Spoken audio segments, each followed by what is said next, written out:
Howdy there. Welcome to Smokey's ASMR Bookstore.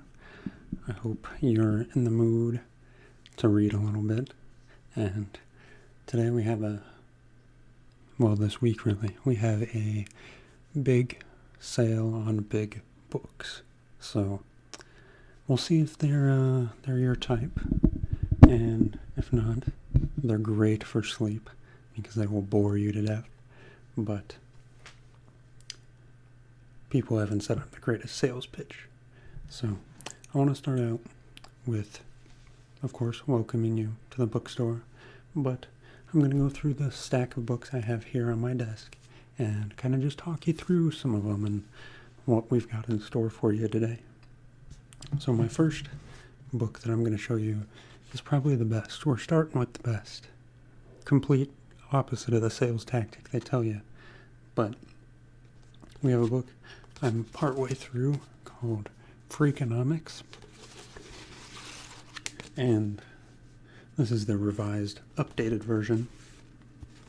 There have been more than 5 million copies sold worldwide.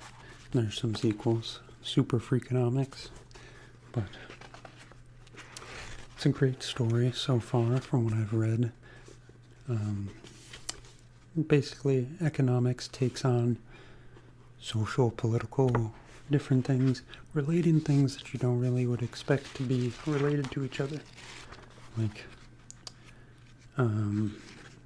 cheating in the classroom, cheating in sumo wrestling, different things like that. Let's see. This next chapter title is Why Do Drug Dealers Still Live with Their Moms? So it's a good book to make you think, like all of these do. That's the theme, is making you think. But it's a good, relaxing book to make you be like, oh, that's kind of weird to think that they're connected. So, would recommend it. Great picture on the front. So, let me read you the synopsis. Which is more dangerous, a gun or a swimming pool? What do school teachers and sumo wrestlers have in common? How much do parents really matter? Freakonomics reveals the answers to these and many more questions. It is a collaboration between Stephen D. Levitt, the award-winning University of Chicago economist, and acclaimed author Stephen J. Dubner. Based on Levitt's unorthodox research, this groundbreaking book repeatedly turns conventional wisdom on its head and reveals how hidden incentives drive human behavior. So, let me know if you're interested in that one. Now, we're getting into the nitty-gritty. Here we have the 4th edition to Studying Engineering, a roadmap to a rewarding career.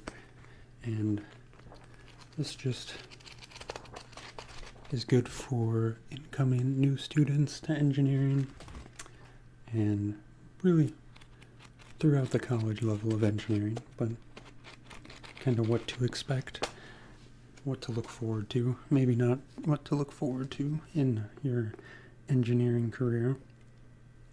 So, kind of talks a little bit about what the book is. Fix versus growth mindset, reverse engineering, sustainability, lifelong learning, study abroad, entrepreneurship, teamwork and motivational messages, and chronicle of a project, and different things like that. So it's a nice family-friendly intro to engineering book.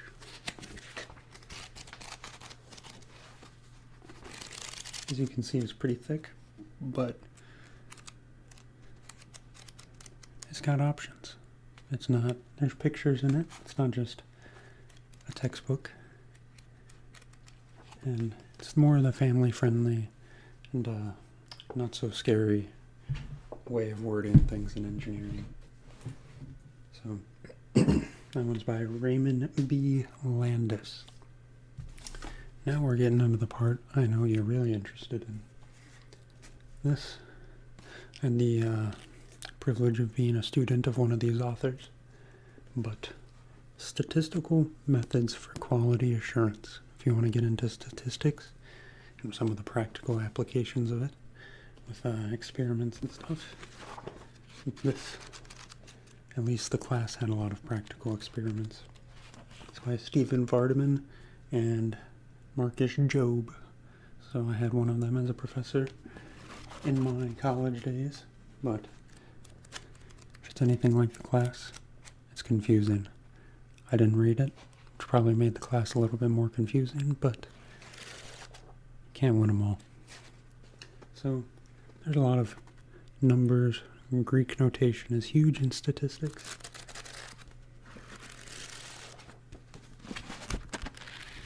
And if you're really into stats, or want to be really into stats, this is a higher level one. Not exactly sure what the prereqs are. I know calculus of some sort, but little synopsis. This undergraduate statistical quality assurance textbook clearly shows with real projects, cases, and data sets how statistical quality control tools are used in practice. Among the topics covered is a practical evaluation of measurement effectiveness for both continuous and discrete data. Gauge reproducibility and repeatability methodology is thoroughly developed. Process capabilities, indices, and corresponding confidence intervals are also explained. In addition to process monitoring techniques, experimental design and analysis for process improvement are carefully presented. Factorial and fractional factorial arguments of treatments and response surface methods are covered.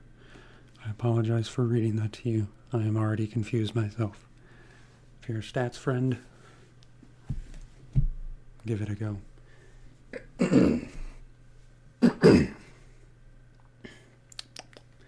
Now we have the fundamentals of modern manufacturing, materials, processes, and systems.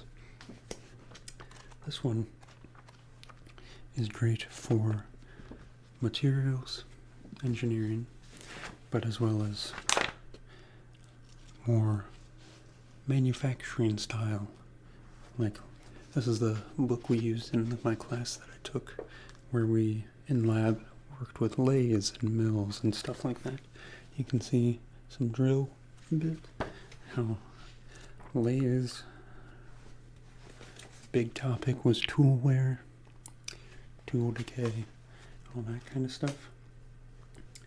How steel press brakes work, metal extrusion, metal forming, metal deformation, a lot of the manufacturing stuff. What is this? Polymer matrix compositions and rubber.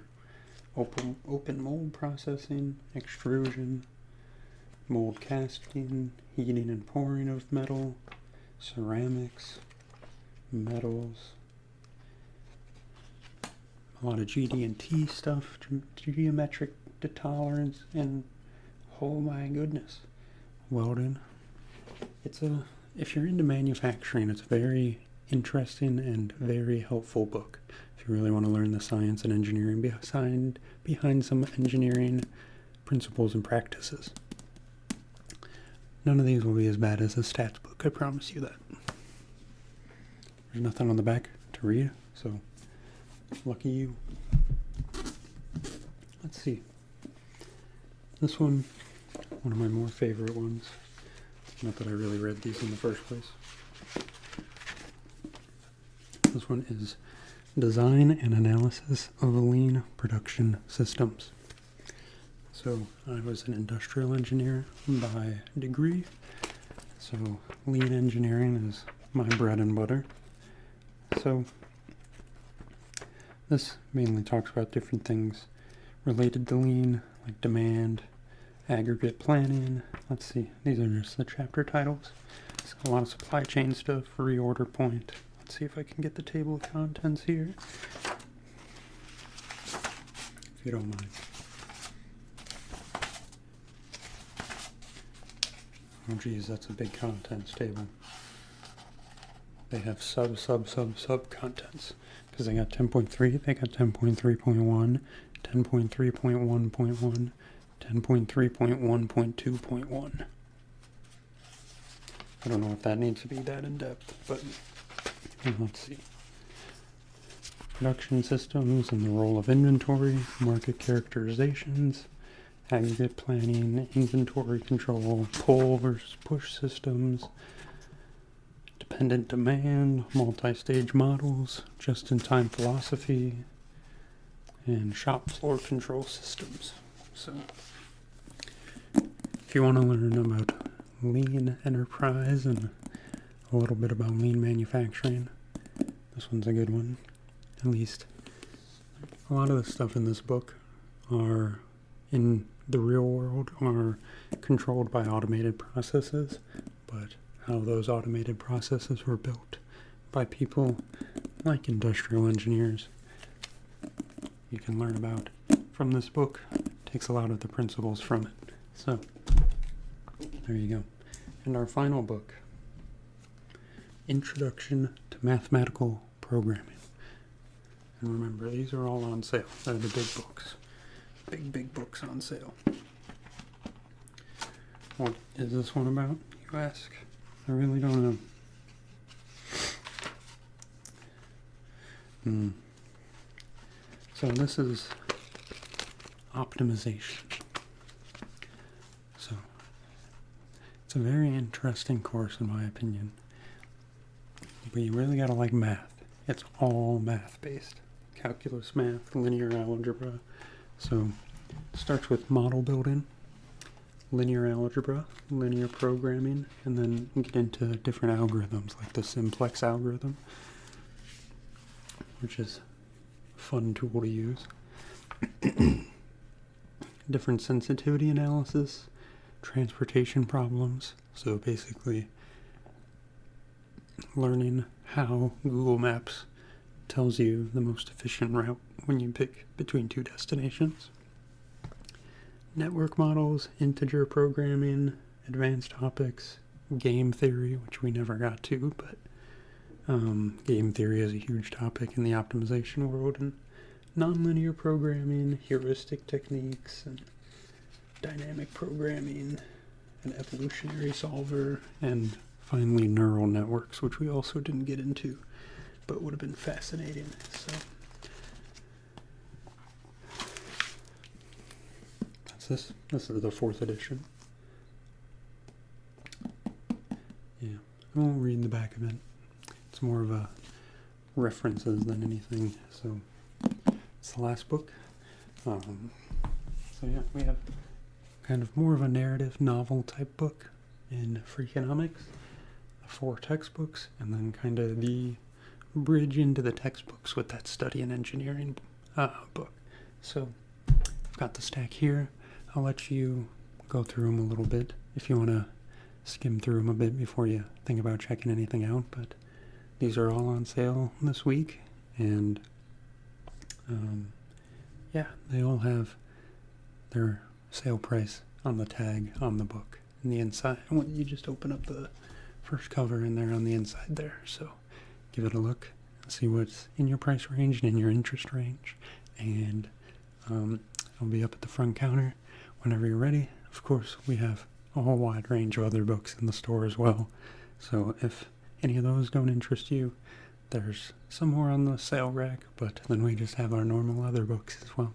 So I hope that you can at least find something that you'd be interested in taking home today. So I'll meet you up front when you're ready to go. Sound good? Perfect. See you there.